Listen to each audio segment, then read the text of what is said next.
All right, how's it going, everyone?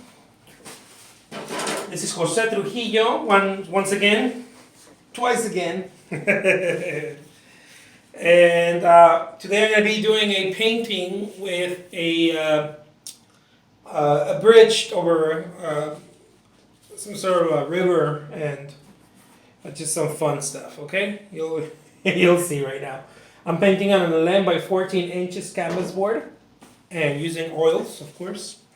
My fave method of painting, or medium, I guess. It's not method, medium. For those of you who are very technical about it. So, I was uh, I was listening to some um, Seth Godin. Those of you who don't know who he is, he's sort of like a public speaker, kind of. What would he be? Yeah, like a public speaker. He's a writer. He writes some good books. I was listening to him speaking about his book, The Purple Cow. It's a good book. Those of you who haven't seen it, I like it. Haven't read it. I mean, I often get him in Audible because sometimes I just don't have time to, or I don't make time to read. I'm doing all this painting, but I just like to listen to it on Audible. But anyways, he was talking about anyways. He was talking about the purple cow, being a purple cow, right? I don't want to ruin the book for you, but essentially, you're here already, so I might as well. Essentially, he's saying that it's kind of like for marketers and people who are into sales and that kind of stuff, right? He says that you have to be different, right? And I was just kind of remembering that how I like the way he writes. I'll make another video just about that. I promise. I like the way he writes. I kind of like his spiel. But I don't necessarily agree with his the way he's looking at it. I don't. I don't think that he has it. He has it really down. Sorry, Seth. If you ever watch this video, I am saying I don't think you have it down. I think he's a great public speaker. I think he's a great speaker. But I was listening to Purple Cow and I was like, I don't think that's very true. See, what he's suggesting is that you have to be different in order for people to pay attention to you, to your marketing efforts, or you know.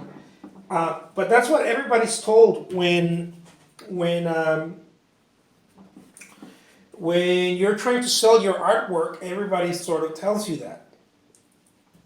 I'm talking to you, those of you who are trying to sell artwork, okay, or watching this and are like, oh, I wish I could sell my artwork, or I do sell my artwork, I want to sell more of it, or whatever.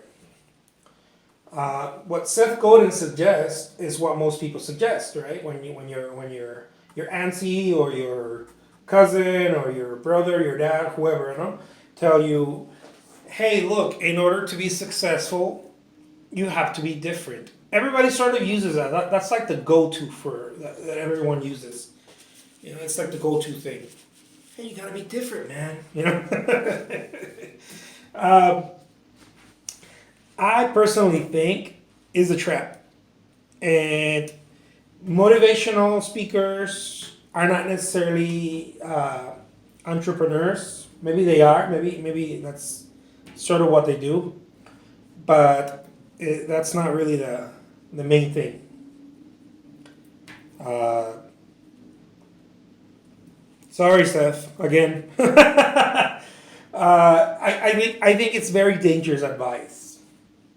I do believe it's very dangerous. So based on experience, on personal experience, and what I've how I've worked, what I've seen, it can be very, very dangerous advice. So those of you out there who are like, oh man, all I have to do is just be different, and then the market's gonna be like, oh yeah, um, uh, we'd love to buy all your paintings, our gallery would be like, oh yeah. It's somewhat not.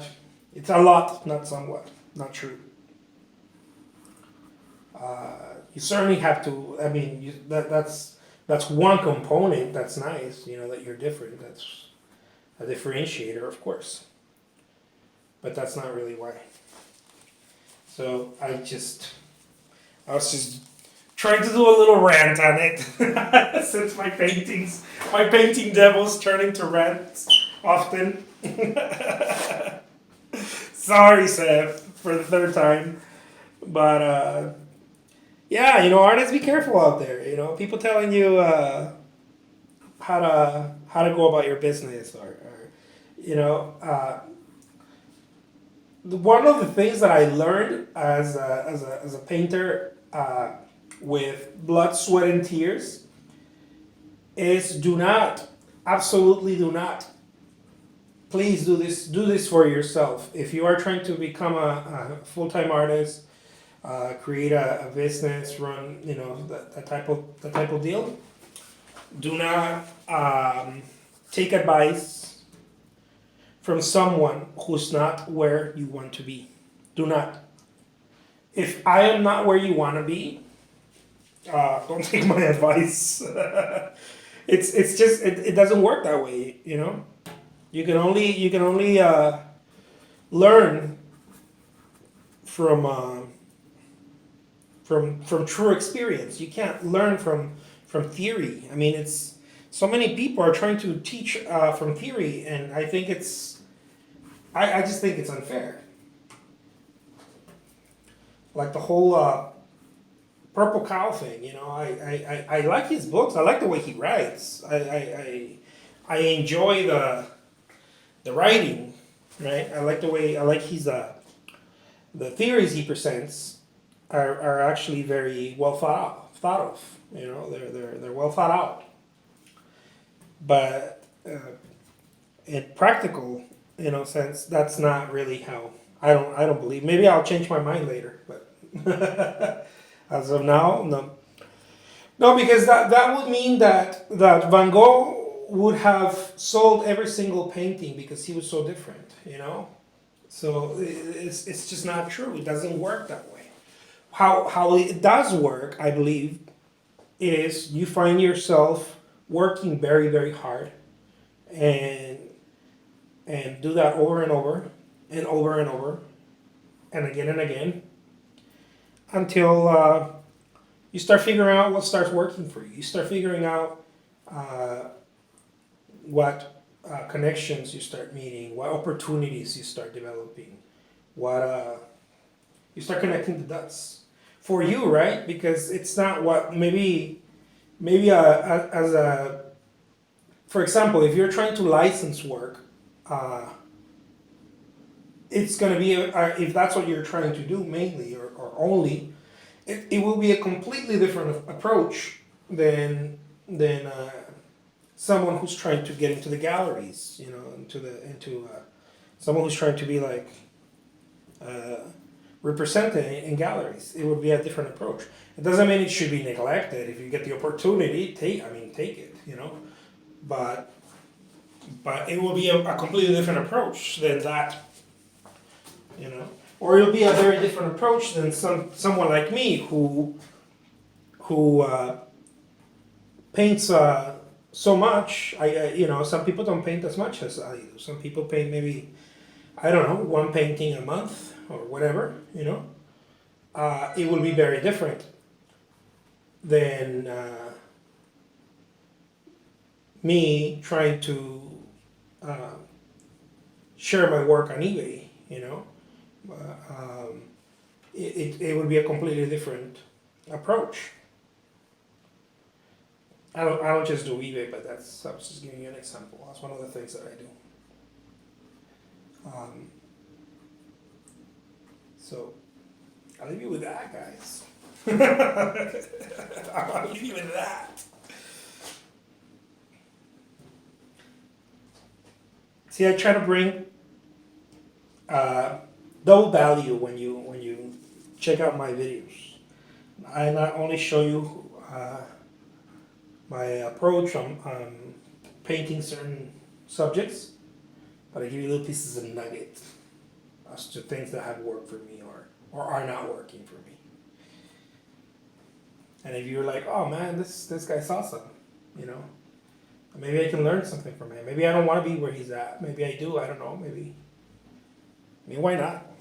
I'm in a cool place. I get to wake up every day and just paint.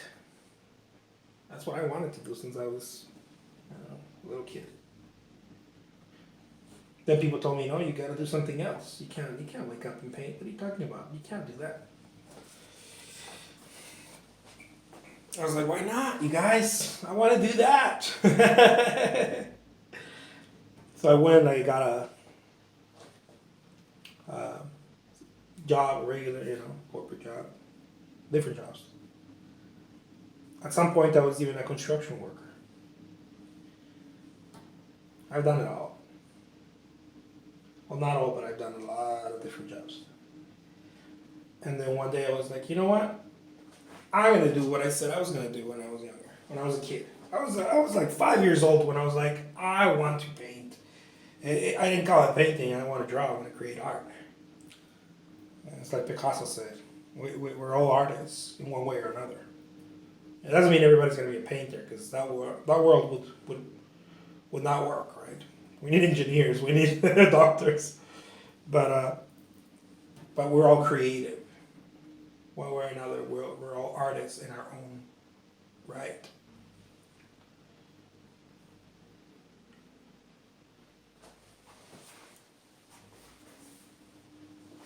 Check it out, you guys. Check it out.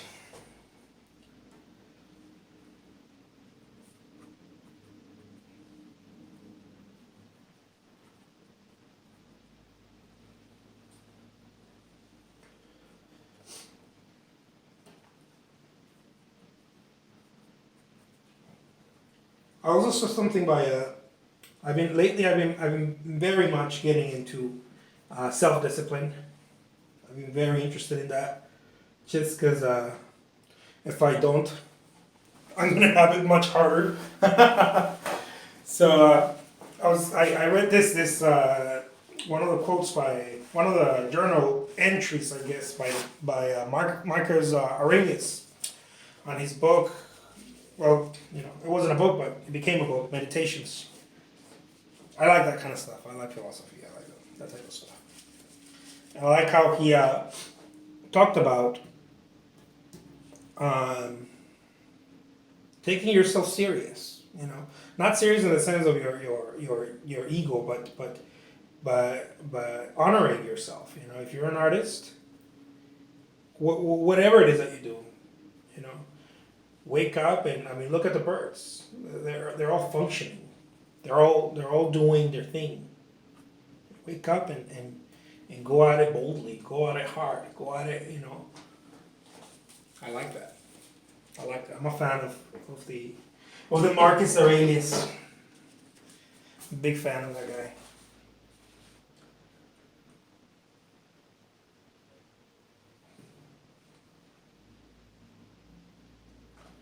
I like